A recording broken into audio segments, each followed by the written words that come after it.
मैं doctor Shyam, associate professor, department of political science, Raja Singh college Siwan,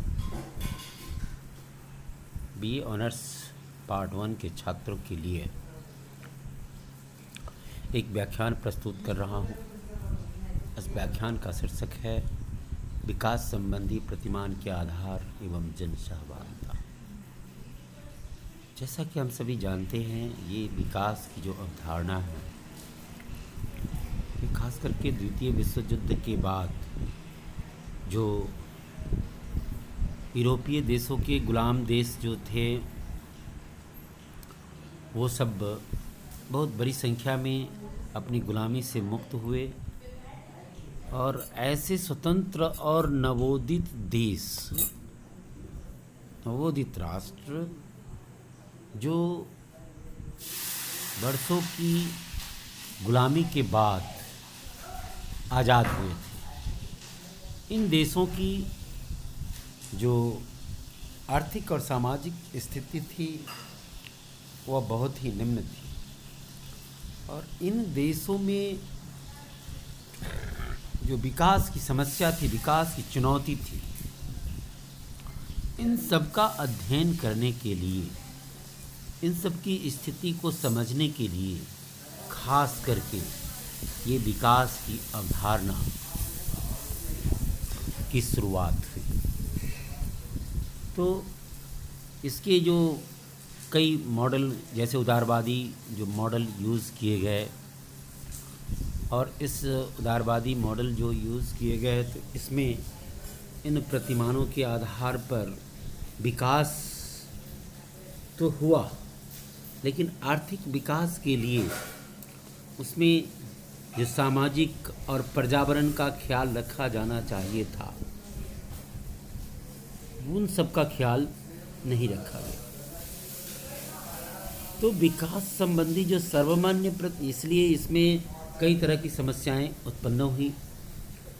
इसलिए विकास संबंधी सर्वमान्य प्रतिमान के अंतर्गत इन त्रुटियों से बचने का प्रयास किया गया जो पहले के प्रतिमानों में था।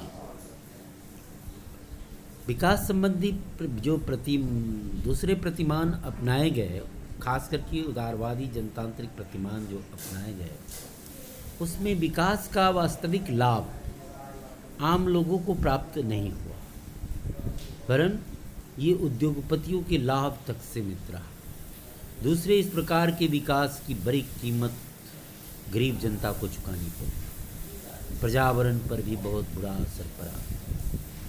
आने वाली पीढ़ियों के लिए इसमें प्राकृतिक संपदा भी के क्षय होने की भी समस्या खड़ी हो गई। ये समस्या खड़ी हो गई कि अब उनके लिए ये संसाधन बचे रहेंगे या नहीं बचे रहेंगे।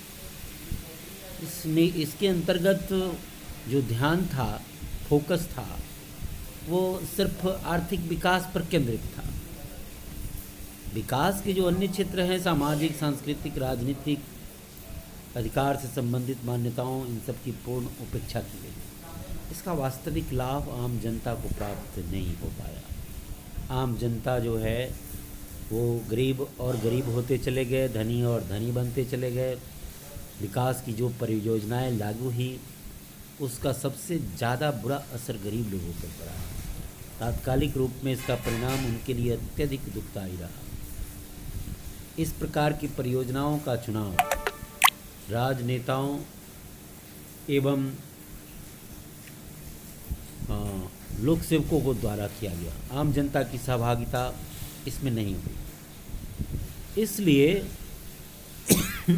अब ऐसे प्रतिमान की ओर ध्यान दिया जाने लगा जिसके अंतर्गत आर्थिक उन्नति के साथ साथ सामाजिक, राजनीतिक, स्वास्थ्य जैसे पहलुओं पर भी ध्यान दिया जाए। इस प्रकार के प्रतिमान में नागरिक सहभागिता पर खास करके विशेष ध्यान देने का, चूँकि जनतांत्रिक शासन व्यवस्था में जो विभिन्न मुद्दे हैं, अधिकार, समानता, स्वतंत्रता, न्याय आदि, ये सब जो विकास संबंधी वैकल्पिक प्रतिमान है ये जनतांत्रिक मूल्यों पर आधारित हो सके और ये न्यायोचित हो, इसका लाभ समस्त समाज को, समस्त जनता को प्राप्त हो सके, इसलिए अब इस पर जोर दिया जाने लगा। विकास का लक्ष्य प्रत्येक व्यक्ति के लिए अच्छे जीवन की प्राप्ति है। यदि इसमें सभी लोगों को सहभागिता दी जाएगी तो विकास के लक्ष्य के निर्धारण एवं क्रियान्वयन की जो पद्धति है उसको ढूंढ निकालने में सुगमता होगी। इसलिए इस बात की आवश्यकता है, जरूरी है कि यथासंभव हर व्यक्ति की सहभागिता हो। इस प्रक्रिया में आम लोगों की जितनी अधिक सहभागिता होगी ये उतना ही बेहतर होगा। इसीलिए आधुनिक जनतांत्रिक व्यवस्था के अंतर्गत ये जन सहभागिता पर विशेष बल दिया जाने लगा है। यथासंभव इस प्रक्रिया को अब निम्न स्तर से प्रारंभ करने पर बल दिया जा रहा है। यदि योजनाओं का निर्माण एक स्थान पर केंद्रित रहता है, यानी केंद्रीय स्तर पर इसका निर्णय लिया जाता है, तो ऐसी स्थिति में स्थानीय लोगों की स्थानीय जो ज़रूरतें हैं उनकी उपेक्षा हो जाती है। इसलिए वह स्थानीय, ये ज़रूरी है कि निर्णय निर्माण की प्रक्रिया में स्थानीय लोगों को शामिल किया जाए। यदि उन लोगों को शामिल किया जाता है तो इसका परिणाम ये होगा कि वो समझेंगे कि उनके पास भी कुछ अधिकार मिला, अधिकार संपन्नता का भाव उनमें जागृत होगा। इसलिए ये स्थानीय निकायों को स्थानीय स्तर पर विकास योजनाओं के निर्माण का जो प्रक्रिया शुरू किया गया है भारत में, खास करके पंचायती राज योजनाओं के माध्यम से, इसके पीछे मूल कारण यही है। इस प्रक्रिया को अपनाने के कई लाभ हैं। सर्वप्रथम इसके द्वारा ऐसी विकास योजनाओं पर स्थानीय लोगों से परामर्श लिया जाता है जिसका प्रभाव उनके जीवन पर पड़ने जा रहा है। ऐसी योजनाओं को अस्वीकार कर दिया जाता है जिससे कि उनके जीवन पर खराब या बुरा प्रभाव पड़ने वाला हो। यदि यह आम हितों के अनुकूल हो तो उसे स्वीकृति दी जाती है, अन्यथा उसे स्वीकृति नहीं दी जाती है।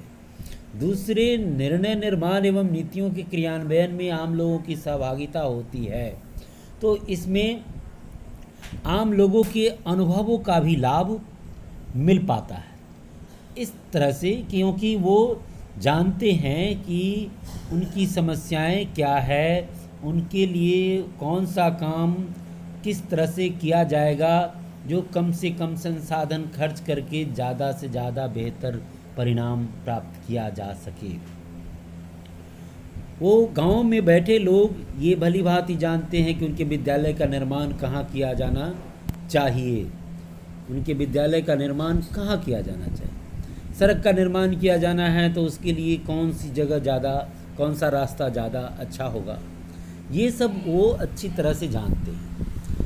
इसलिए निर्णय निर्माण में आम लोगों की सहभागिता से उसके क्रियान्वयन में मितव्ययिता आएगी, स्थानों के चयन और अधिकार संपन्नता के भाव को बल मिलेगा। इस प्रकार से यह आम लोगों के हित में है। और योजना के निर्माण में सहभागिता से न सिर्फ यह सहभागिता वाली जो बात है, यह न सिर्फ सैद्धांतिक दृष्टि से वांछनीय है बल्कि यह व्यवहारिक दृष्टि से भी आवश्यक है। इस संदर्भ में ये कहा जा सकता है कि विकास संबंधी पूर्व प्रतिमान इस मान्यता पर आधारित था कि विकास ऊपर से नीचे की ओर जाता है। लेकिन दिल्ली के योजना भवन में बैठकर सुदूर आदिवासी क्षेत्रों के लिए जो योजना बनाई जाती है, तो ऐसे लोग स्थानीय समस्याओं से भलीभांति अवगत नहीं होते और इसमें कई तरह की कमियां रह जाएंगी इन योजनाओं के निर्माण में और कई तरह से अव्यावहारिकता की स्थिति भी उत्पन्न हो सकती है। तो इसलिए अब ये ऐसा किए शुरू किया गया है, इस पर बल दिया गया है कि जो योजनाएं बने वो जो स्थानीय लोग हैं उनको उसमें ज़्यादा से ज़्यादा शामिल किया जाए। इसीलिए जो निर्णय निर्माण की प्रक्रिया है उसके विकेंद्रीकरण किए जाने पर बल दिया गया, और निर्णय निर्माण की प्रक्रिया से को विकेंद्रित करने से स्थानीय लोगों की सहभागिता इसमें बढ़ेगी, उनके जो अनुभव है, ज्ञान है, उसका लाभ भी प्राप्त होगा, उनकी सांस्कृतिक विरासत भी उसमें कायम रहेगी, और जो विविधता में एकता वाली बात है, वो जो उसका आधार है वो भी उसमें कायम रहेगा। क्योंकि लोकतंत्र और विकास दोनों का एक ही लक्ष्य है, और वो लक्ष्य है लोगों के सर्वांगीण विकास को सुनिश्चित करना, आम लोगों के सर्वांगीण विकास को सुनिश्चित करना। इसलिए इस लक्ष्य की प्राप्ति के लिए विकेंद्रित योजना के अंतर्गत जन सहभागिता को सर्वोत्तम माध्यम माना जाता है।